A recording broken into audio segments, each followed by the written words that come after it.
G'day everyone, I just wanted to take you through a very quick and effective way to plan your pacing strategy for the Tarawera Ultra Marathon. The website we're going to use is called UltraPacer. I'm not affiliated with the website in any way, it's just a very useful website for this sort of thing. It'll just help you pull together your race plan for race day. And the website is just ultrapacer.com. If you go there, I recommend creating an account and logging in. Set your units to metric. No one uses imperial or has done in the last 100 years. You can search for a race. If you search for Tarawera here, we'll pull up one of the accurate courses. There's a few of them out, but any of the ones that are marked official I've created.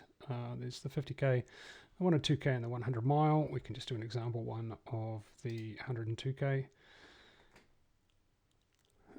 It should go straight to the planning phase. What we can do is, if I just quickly show the course edit, this is a screen you won't see, but I wanted to show that the sections of the course have been broken down and they have a weighting factor for the type of surface that you'll be running on. So effectively forest road for a bit, there's a bit of double track through the middle, this section is single track as you go west Nukataina and then back to forestry roads to finish. And so that's important because it just means that there's a pacing factor applied to each section. So what you'll see when you pull up the page is you'll just get a planning screen and you can create a plan. Here we might make let's make an 18-hour 100k plan. You can also use average pace, which is going to assume that you're running a relatively average pace throughout the run. You can use a normalized pace, which sets the, as it says, the target for the average moving pace. So if you know that you typically do an ultra in sort of 8-minute Ks or 9-minute Ks, you can use that as well. It's probably easier to use than a lapse time target. The best way to work out your pace if you don't know how long it's going to take you is if you typically finish 50% through the finish of a field. Just check some of your previous results. If you are about midway through the results, then look what midway results through the Tarawera 1 and 2k is, and that's usually a relatively good benchmark using real world data. If you're sort of the back third or back quarter of most races, then you want to check previous results for the Tarawera, look how long it takes people who are in that back third or back quarter, and then use that as your target elapsed time. Click next, and we won't be using cutoffs on this, but you can turn on the cutoffs and it'll just have the time required for the cutoff beat. You see there's an official start time and your time through the aid stations. Here's maybe 3 or 4 minutes at an aid station, probably 3 is pretty standard for most aid stations. Most people, depending on what you do, I'll show you, you can edit individual aid stations in a bit. Customized pacing strategy. Now you can change this. Default fade for 102k is about 7.5% too fast and then too slow, leading to about a 15% fade by default. You can change this. It's 15% currently. If you're the sort of person that tends to go out really hard and fade quite badly, you can increase this. If you're planning to run a dead even race throughout the whole thing, you might be able to reduce this. It's typically a bit lower for shorter courses, so for 50k it's usually something like half that. For the 100 miler it's usually a little bit higher than that. As you might expect, you'll run the first few hours of your 100 mile quite quickly and then you'll be quite slow in the last few hours of your 100 miler. Similar for most ultras, so it's good to keep the standard default. I find it is relatively representative of how athletes will run. Customize heat, I would recommend turning this on. It's off by default, but it will just account for some thermal related losses in pacing throughout the day. It uses actual sunrise and sunset time, so it's quite effective. It's normally set at about 5%, which equates to about a 1.5% real world decrease in pace. Again, relatively accurate. It's not a lot, but it's not nothing as well. Unless it's going to be a wet day, then you can turn this off. Obviously, you can edit this at any time. You customize the name of it. I had already had one created at 16 hours, so let's create this 18-hour one and take a look at it.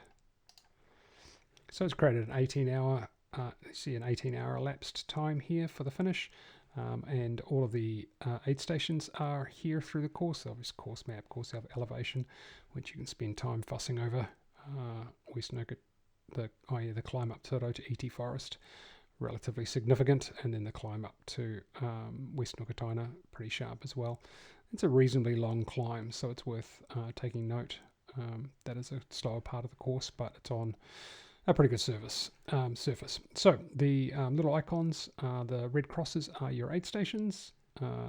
The little grey and white head logo is places that crew has access to, so the outlet, Okataina, Tikitapu, Redwood's aid station and the finish line, and the little bag obviously is your drop bag locations. So you can step into these as well, and you might say where I've got my drop bag, look, that's going to be a 5 or 6 minute stop, and maybe here where I've got access to crew, 6 minutes, and then Tikitapu, it's another one that might be a bit long, but you might go, you know what, early in the day, 2 minutes for an aid station.